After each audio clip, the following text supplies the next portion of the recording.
Olá a todos, Vitor Louros, cardiologista. Pessoal, o vídeo de hoje é para a gente discutir sobre o controle da pressão arterial na população. Mais especificamente, o ruim controle da pressão arterial na população e o impacto disso aí, tá certo? Antes de tudo, antes de discutir a respeito, não deixe aí de curtir o vídeo, tá certo? E se inscrever no canal. Mas é o seguinte, falando em termos aí populacionais, se fosse até para generalizar um pouco, em torno, se você pegar todos os indivíduos que são hipertensos, é 50% mais ou menos que controla bem a sua pressão arterial, correto? Os outros 50% não têm um bom controle da pressão arterial. Logicamente, tem muita diferença entre as regiões, entre os países, isso de forma bem generalizada. E o que atrapalha esse controle da pressão arterial? Que é a baixa aderência dos pacientes aos medicamentos, correto? E o outro é o quê? A baixa eficácia dos esquemas de tratamento prescritos aos pacientes.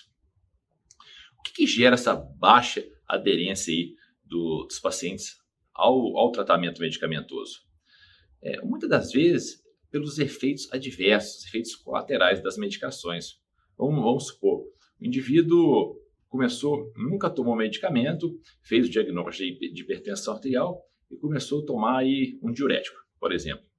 Aí ele geralmente tomava aquele diurético aí no final da tarde, à noite, e ele vai muito ao banheiro. Porque isso, principalmente nas primeiras 2, 3 semanas, o diurético, o antihipertensivo, ele aumenta a nossa ida ao banheiro, o volume urinário, certo? Então, o indivíduo se incomoda com aquilo e para de tomar a medicação. Ou ele foi prescrito para ele um medicamento, vamos supor aí um bloqueador do canal de cálcio, uma amlodipina. Aí deu um inchaço na perna, ele para de tomar aquela medicação. E muitos dos indivíduos vivem assim, crônica, muitos anos com a pressão mais alta, quando começam a tratar e a pressão vai normalizando, ele começa a ficar sonolento, aí ele relata aquele corpo mole. Então aquilo não deixa de ser um efeito adverso, porque a pressão agora está normalizando, mas aquilo gera um mal-estar e ele para também de tomar a medicação, certo?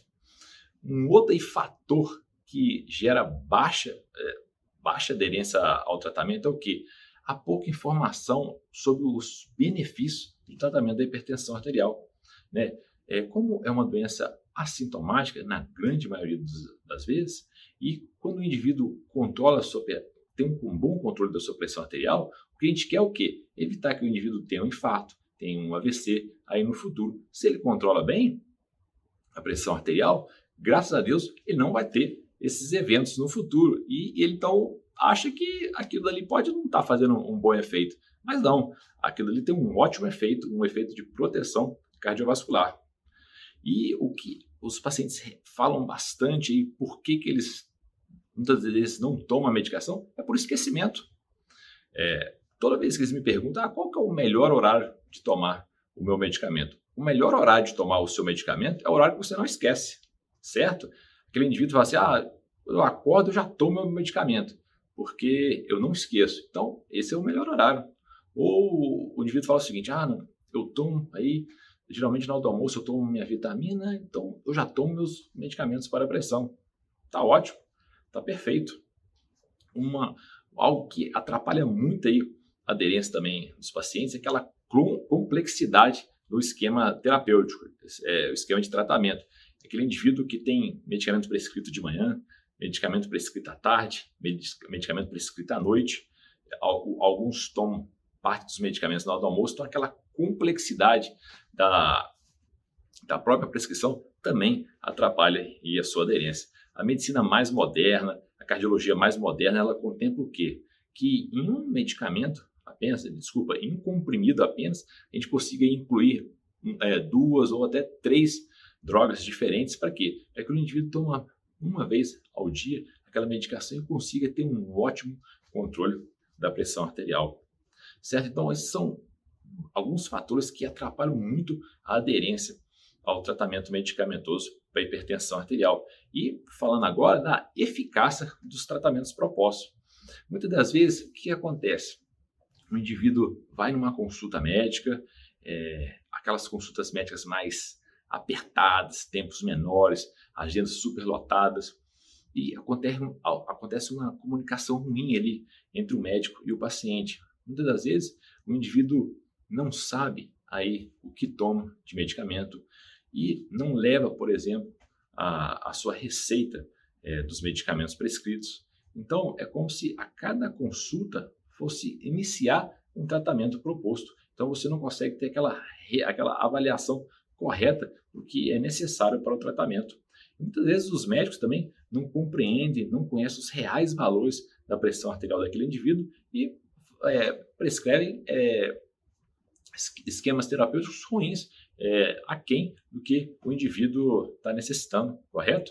E o que é muito importante a gente ter em mente é o seguinte, que aquele valor da pressão arterial apenas na consulta médica, ele não é suficiente, ele não gera informação suficiente para nós.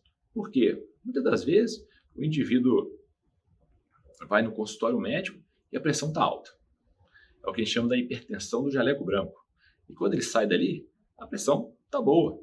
Então, aquela pressão só do consultório ali, ela não exprime, não mostra para a gente a real pressão arterial daquele indivíduo. E também o contrário acontece. Por exemplo, o indivíduo, ele toma lá, acorda de manhã, toma lá seu medicamento às 7 horas da manhã. Aí ele vai em consulta médica, em torno do 11 horas, meio-dia. A pressão está boa ali.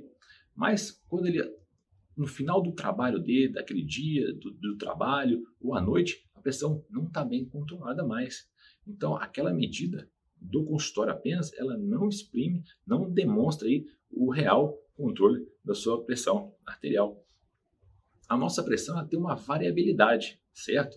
Então, é importante que a gente conheça a medida da nossa pressão de manhã, a medida da nossa pressão à tarde e a medida da nossa pressão à noite.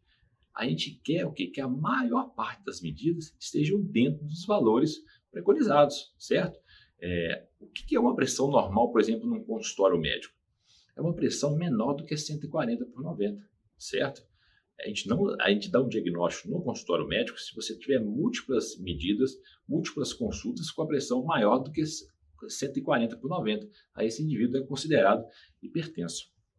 Mas a pressão que a gente mede em casa, a gente, se for pegar várias medidas da pressão em casa, a gente quer que tenha uma média da pressão menor do que 130 por 8, certo? Se não, se estiver acima, também a gente não tem um bom controle da pressão arterial. Então, quais são as dicas que eu daria para todos aí os indivíduos que tratam da pressão arterial?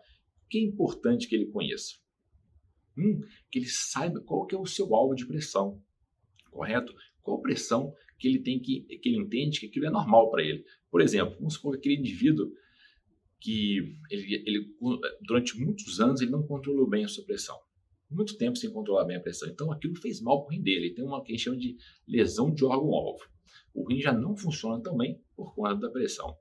Aquele indivíduo a gente tem que ter uma meta mais agressiva da pressão para ele, correto? A gente quer valores menores do que 130 por 80.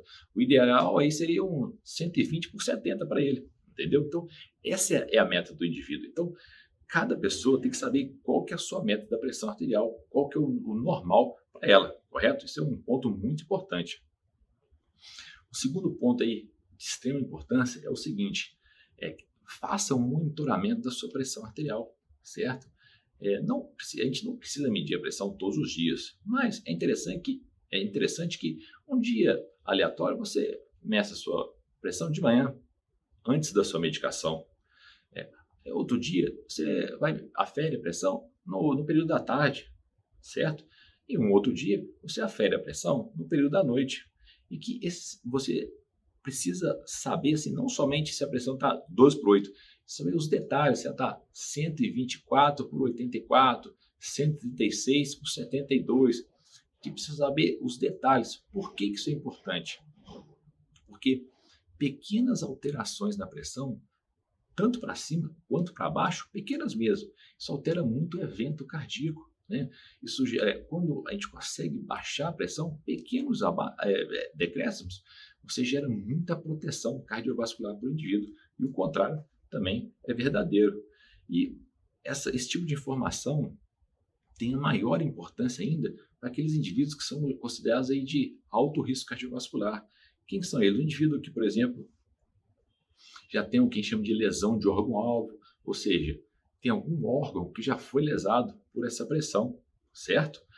Retinopatia hipertensiva, nefropatia hipertensiva, aquele rim que já foi alterado, certo? Aquele coração que já está com hipertrofia do coração por conta de uma pressão não bem controlada. Então, são lesões de órgão-alvo. Esses indivíduos é extremamente importante que eles tenham um controle rígido da pressão arterial. Por quê? Porque senão aumenta muito o seu risco cardiovascular e a probabilidade de ter um evento cardíaco, um infarto e AVC, isso pode aumentar bastante aí no futuro. Então, todo mundo conhece, a gente conhece o nosso alvo da pressão, correto? A gente conhece os valores com detalhes da pressão de manhã, da pressão à tarde e da pressão à noite. E se tiver alterado, a gente anota aí em um caderno, alguma planilha e leva aí para o seu médico para que ele possa fazer o ajuste dos medicamentos. Tá certo? Valeu, grande abraço, tchau, tchau.